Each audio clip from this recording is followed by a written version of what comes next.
बिस्मिल्लाहिर्रहमानिर्रहीम। नाज़रीन अस्सलाम वालेकुम, मैं हूं इमरान वसीम। नाज़रीन, आज 10 नवंबर है, दिन है पीर का और साल 2025।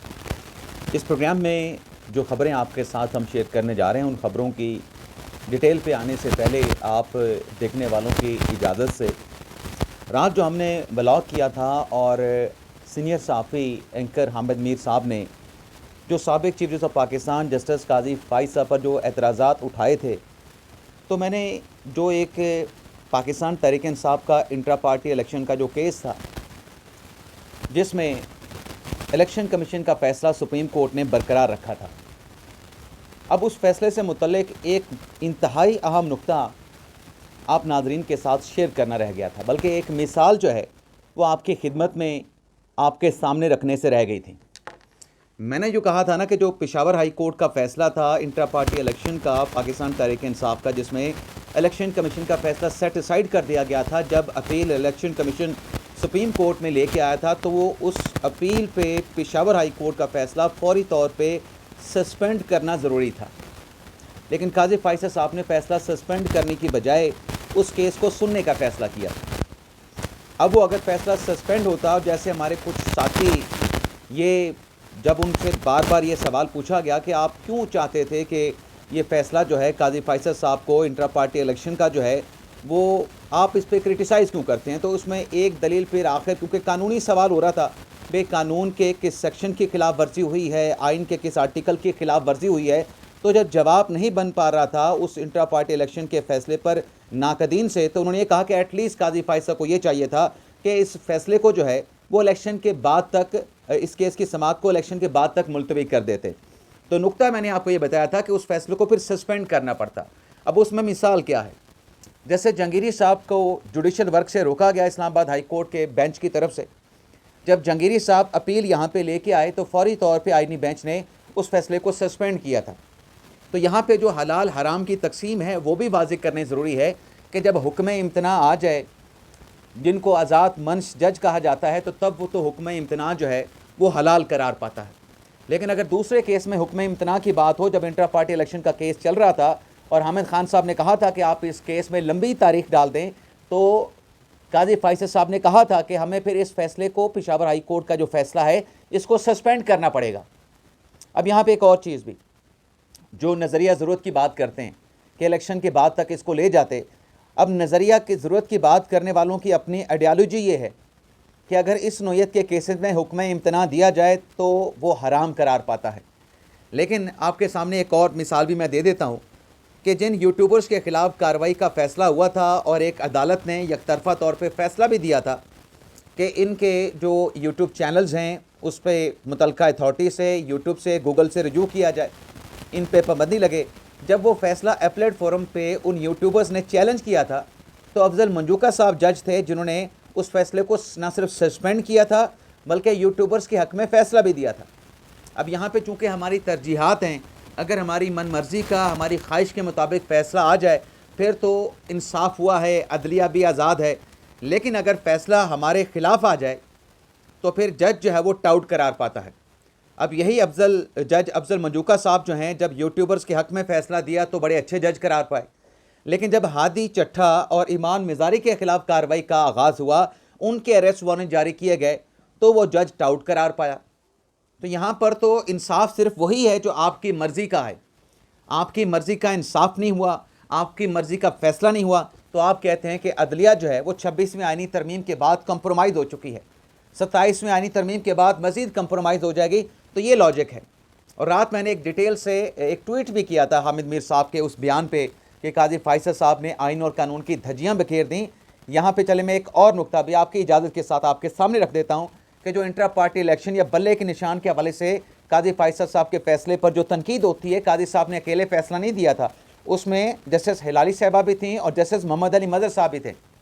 और फिर वो 3 जजेस का फ़ैसला, जब मखसूस नशिस्तों का केस चल रहा था, जो मेजॉरिटी फ़ैसला 12 जुलाई का आया था, उस 12 जुलाई के फ़ैसले में भी बात हुई थी, कमेंट किया गया था इस इंट्रा पार्टी इलेक्शन के फ़ैसले पे, लेकिन इस फ़ैसले को आइन और कानून के बरखिलाफ़ करार नहीं दिया गया था।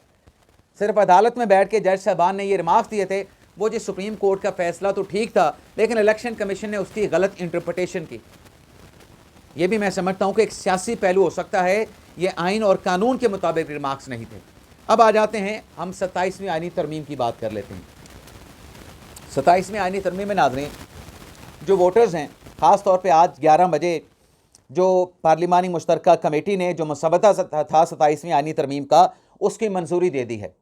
अब इसमें 49 शिकें हैं या 49 अमेंडमेंट्स हैं, जिनकी शिकवार जो है आज सेनेट के ऐवान से मंजूरी ली जाएगी। 11 बजे इजलास होना है।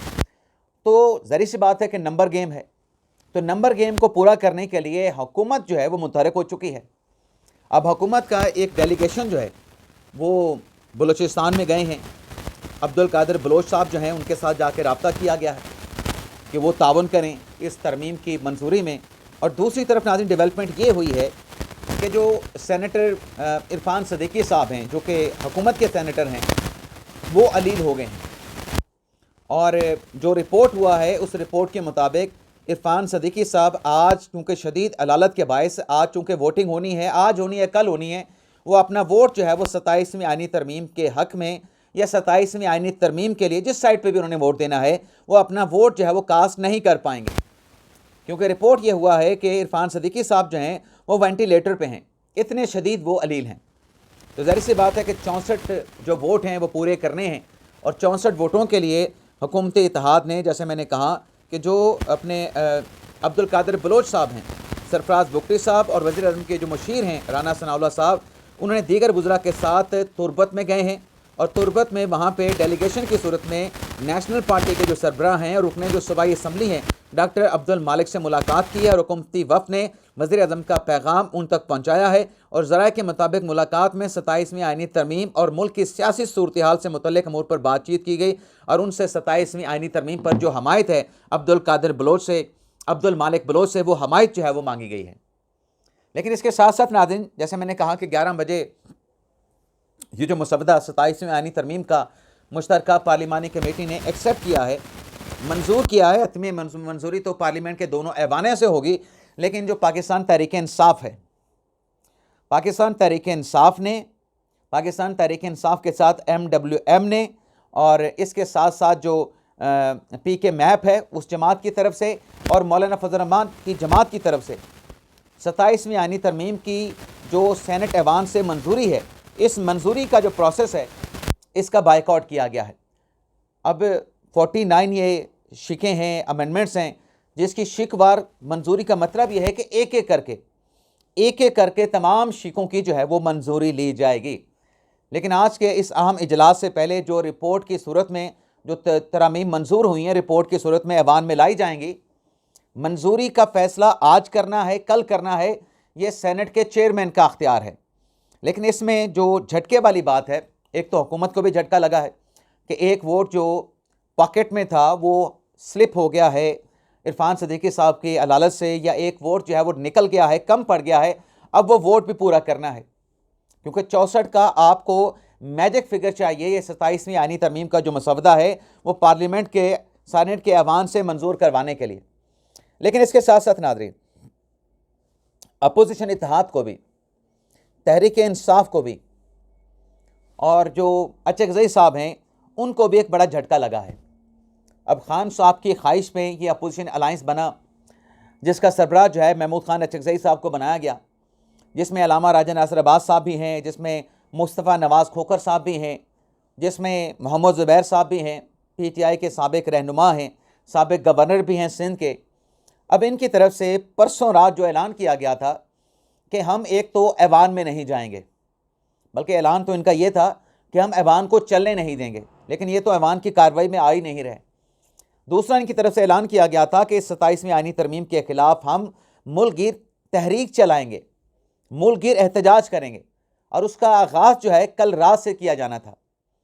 अब इस ऐलान के बाद, नाम तो बहुत बड़ा है अपोजिशन अलायंस, अचकज़ई साहब हैं, PK मैप है, MWM है, मौलाना फजल रहमान साहब इस अलायंस का हिस्सा नहीं है, उनकी जमात।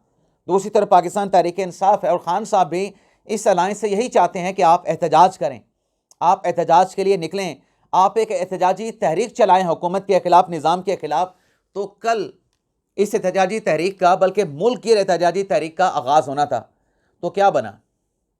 कितने लोग निकले इस एहतजाजी तहरीक के लिए? नाज़रीन, मुट्ठी भर लोग भी नहीं निकले। 27वीं आईनी तरमीम का मसवदा पार्लिमानी कमेटी ने मंजूर कर लिया, आज ऐवान में पेश होने जा रहा है। और जो अपोजिशन ये कह रही थी कि इस तहरीक के खिलाफ हम एहतजाजी तहरीक चलाएंगे, और कल रात से इस एहतजाजी तहरीक को चलाने का ऐलान किया गया था, वो एहतजाजी तहरीक कहाँ गई? कितने लोग ये निकाल सके इस तहरीक के खिलाफ?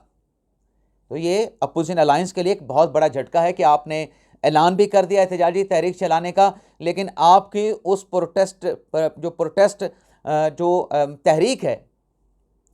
तहरीक है एहतजाज की, उसमें लोग निकले ही नहीं आपको सपोर्ट करने के लिए। लोगों ने आपका साथ देने से इनकार कर दिया।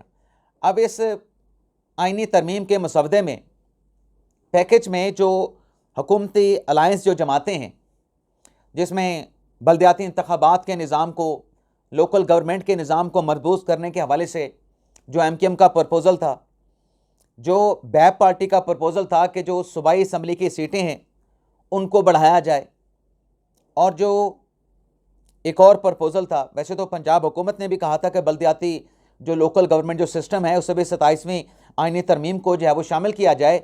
अवामी नेशनल पार्टी जो ये चाह रही थी कि इसमें जो सूबे का नाम तब्दील करना है, सूबे का नाम तब्दील करके खैबर का लफ्ज़ निकाल के सिर्फ पख्तूनख्वा रखा जाए, तो इस पर भी पार्लिमानी कमेटी में गौर व खौज किया गया। लेकिन अभी तक इन चारों या तीनों जो भी तरमीम हैं, जो प्रपोज़ल हुकूमती अलायंस जमातों की तरफ से आए हैं, कोई हतमी तौर पर फैसला नहीं हो सका है कि आया कि 27वीं आईनी तरमीम के पैकेज में ये अलायंस की जो प्रपोज़ल हैं, जो तजावीज़ हैं, वो भी साथ शामिल होंगी, क्या इनकी मंजूरी भी ली जाएगी? क्योंकि इतलात ये है कि जो सूबे का नाम तब्दील करना है, खैबर पख्तूनख्वा का तब्दील करके पख्तूनख्वा बनाना है, उस पर कुछ सियासी जमातों के एतराज़ात भी हैं। तो देखते हैं आज कितना, मतलब वो आईनी पैकेज जो भी आएगा, क्या उसमें ये चीज़ें भी आज शामिल कर ली जाएंगी? क्योंकि तारड़ साहब का और नाइक साहब का कहना था कि कुछ ऐसी तरामीम हैं जिस पर जो मैंडेट है वो कमेटी के अरकान ने तारड़ साहब को और नाइक साहब को दे दिया है। तो क्या ये चीज़ें शामिल होंगी? कल रात वज़ीर-ए-आज़म शहबाज शरीफ साहब ने हुकूमती हमायती जो जमातें हैं उनको इशारा दिया था, और आज वज़ीर-ए-आज़म साहब ने जो सेनेट के अरकान हैं जो इस तरमीम को सपोर्ट करते हैं, उनके एजाज़ में वज़ीर-ए-आज़म शहबाज शरीफ साहब ने ब्रेकफास्ट का, नाश्ते का बंदोबस्त भी कर रखा, उन्हें नाश्ते पे बुला रखा है। तो देखते हैं आज 27वीं आईनी तरमीम जो है उसकी मंजूरी का सिलसिला शुरू होता है या फिर आज, क्योंकि ये भी कहा गया था कि बहस भी करवाई जानी है। अगर सेनेट में ये मसवदा आएगा तो वहाँ पर भी बहस होगी। तो आज बहस के बाद जितने भी अरकान बात कर पाएंगे, क्या आज इसकी मंजूरी ली जाएगी या फिर कल मंगल के दिन इस 27वीं तरमीम की सेनेट के ऐवान से मंजूरी होगी? इजाज़त चाहते हैं नाज़रीन, अल्लाह हाफ़िज़।